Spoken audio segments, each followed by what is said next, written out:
የላፕቶፑን የጎን ክፍል ወይም የዴስክቶፕ ኮምፒውተሩን የፊት ለፊትና የጀርባ ክፍል አስተውሎት ከሆነ ብዙ አይነት የተለያዩ መሰኪያዎች አሉት። ሆኖም የእነዚህን የእያንዳንዱን መሰኪያዎች ጥቅም ግን በጥልቀት ላንረዳ እንችላለን። በዚህ ቪዲዮ ስለ እነዚህ መሰኪያዎች ምንነትና ጥቅም አንድ በአንድ የምንመለከት ይሆናል። ሃይ ሰላም ነው፣ እኔ ማይክ እባላለሁ። በኮምፒውተር ሳይንስ ፊልድ የረጅም ዓመት ልምድ አለኝ። በዚህ ቻናል የተለያዩ የኮምፒውተር ሳይንስ ትምህርቶችን የምንማር ይሆናል። ለቻናሉ አዲስ ከሆኑ ሰብስክራይብ ማድረጉን አይርሱ። መልካም ጊዜ። በጣም ታዋቂ ከሆነውና በአብዛኛው ከምንጠቀመው የዩኤስቢ መሰኪያ እንጀምር። የዩኤስቢ መሰኪያ የተለያዩ አይነት ቁሶችን ኮምፒውተራችን ላይ ለመሰካት ያስችለናል። ለምሳሌ ፕሪንተራችንን፣ ማውዛችንን፣ ኪቦርዳችንን፣ ፍላሽና ተንቀሳቃሽ ሃርድ ዲስካችንንና የመሳሰሉ ብዙ አይነት ቁሶችን ለመሰካት ያስችለናል። ከላይ ከተገለጸውን በተጨማሪ የዩኤስቢ መሰኪያ በ5 ቮልት ቻርጅ መደረግ የሚችሉ እንደ ስልክና ታብሌት ያሉ ቁሶችንም ቻርጅ ለማድረግ ያገለግላል። የዩኤስቢ መሰኪያዎች በ3 ዋና ዋና አይነት ቅርጾች ይገኛሉ። የመጀመሪያው በአብዛኛው የምንጠቀመው 4 ማዕዘን ቅርጽ ያለው ሲሆን ይህም ዩኤስቢ ታይፕ ኤ ይባላል። ሁለተኛው ደግሞ ዩኤስቢ ታይፕ ቢ የሚባለው የዩኤስቢ መሰኪያ አይነት ሲሆን ይህም ወፈር ያለ ቅርጽ አለው። ይህንንም መሰኪያ በአብዛኛው በፕሪንተር ላይ የምናገኘው ሲሆን ዩኤስቢ ሚኒ እና ማይክሮ ዩኤስቢ የሚባሉትን የዩኤስቢ ታይፕ ቢ ዝርያዎች ደግሞ በስልኮችና በተለያዩ አነስተኛ መጠን ባላቸው የኤሌክትሮኒክስ ቁሶች ላይ እናገኛቸዋለን። በቅርብ ዘመን የመጣው ዩኤስቢ ታይፕ ሲ የሚባለው የዩኤስቢ መሰኪያ አይነት ደግሞ ከበፊቶቹ የዩኤስቢ መሰኪያ አይነቶች በፍጥነት የተሻለ ሲሆን ከሌሎቹም የዩኤስቢ መሰኪያዎች በተለየ ከመረጃና ኤሌክትሪክ በተጨማሪ የቪዲዮ ሲግናልንም ማስተላለፍ ይችላል። ስለዚህም ይህን መሰኪያ ተጠቅመን ሞኒተራችንን ከኮምፒውተራችን ጋር ማገናኘት እንችላለን። ከዚህም በተጨማሪ ዩኤስቢ የተለያዩ ቨርዥኖች አሉት። የመጀመሪያው ዩኤስቢ 2.0 የሚባል ሲሆን ይህም እስከ 480 ሜጋቢት ፐር ሰከንድ ፍጥነት መረጃን የማስተላለፍ አቅም አለው። ዩኤስቢ 3.0 የሚባለው ደግሞ ከ5 እስከ 20 ጊጋቢት ፐር ሰከንድ ፍጥነት ያለው ሲሆን በአብዛኛውም ኮምፒውተራችን ላይ በሰማያዊ ከለር እናገኘዋለን። የመጨረሻውና የቅርብ ጊዜ የሆነው ደግሞ ዩኤስቢ 4.0 የሚባል ሲሆን ይህም እስከ 40 ጊጋቢት ፐር ሰከንድ መረጃን የማስተላለፍ ፍጥነት አለው። ይህም መሰኪያ በአብዛኛው በጣም የቅርብ ጊዜ የሆኑና ውድ የሚባሉ ኮምፒውተሮች ላይ ነው የሚገኘው።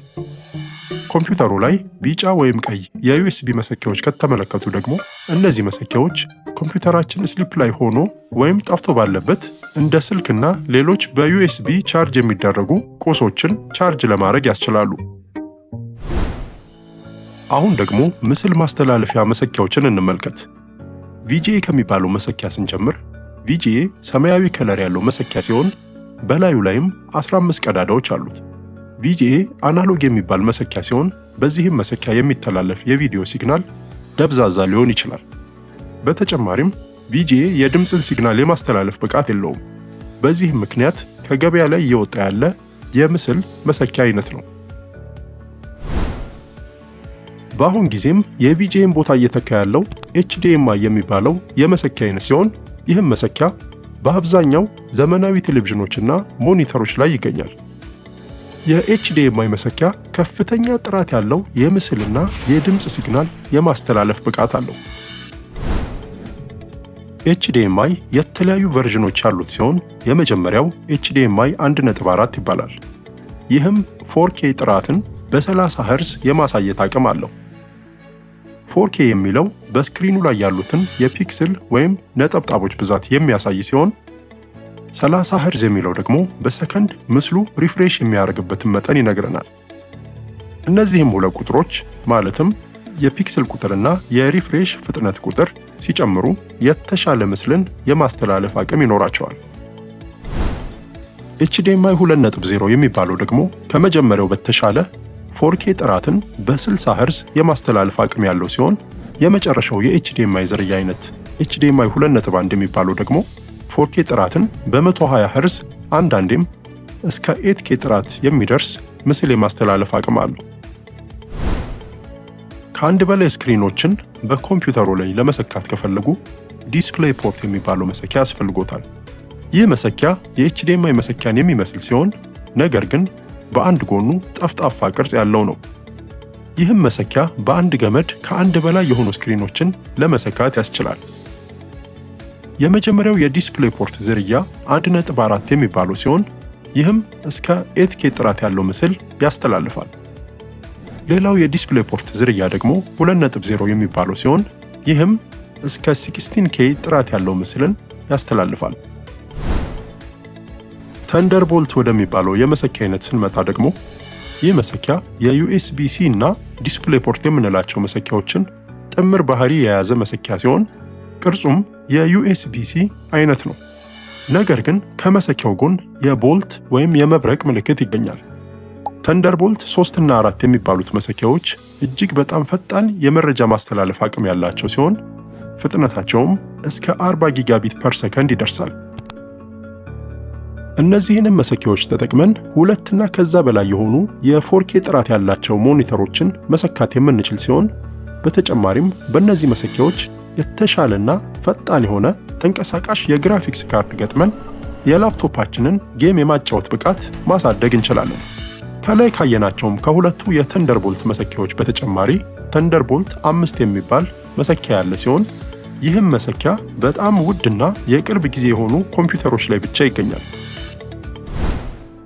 ኢተርኔት የሚባለው መሰኪያ ከራውተራችን ላይ በገመድ ኢንተርኔትን ወደ ኮምፒውተራችን የምንሰካበት ሲሆን ከዋይፋይም በተሻለ ሁኔታ ፈጣንና አስተማማኝ የኢንተርኔት ግንኙነትን እንድናገኝ ይረዳናል።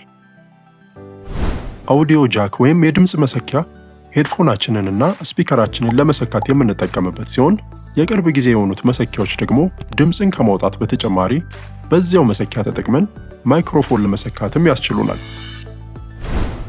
ኬንሲንግተን ሎክ የሚባለው አነስተኛ 4 ማዕዘን ቅርጽ ያለው ላፕቶፕ ኮምፒውተሮች ላይ የምናገኘው መሰኪያ ሲሆን ይህም መሰኪያ ላፕቶፓችንን ከሌባ ለመከላከል በገመድ የምንቆልፍበት ነው። እስካሁን በዚህ ቪዲዮ ከዩኤስቢ መሰኪያዎች አንስተን እስከ ተንደርቦልት እና ሌሎች የመሰኪያ አይነቶች ተመልክተናል። ከአሁን በኋላም እነዚህን መሰኪያዎች ሲመለከቷቸው ግር እንደማይሎት ተስፋ አደርጋለሁ። ይህ መረጃ የጠቀሙት ከሆነ ከጓደኞቹ ጋር ሼር በማድረግ ያጋሩት።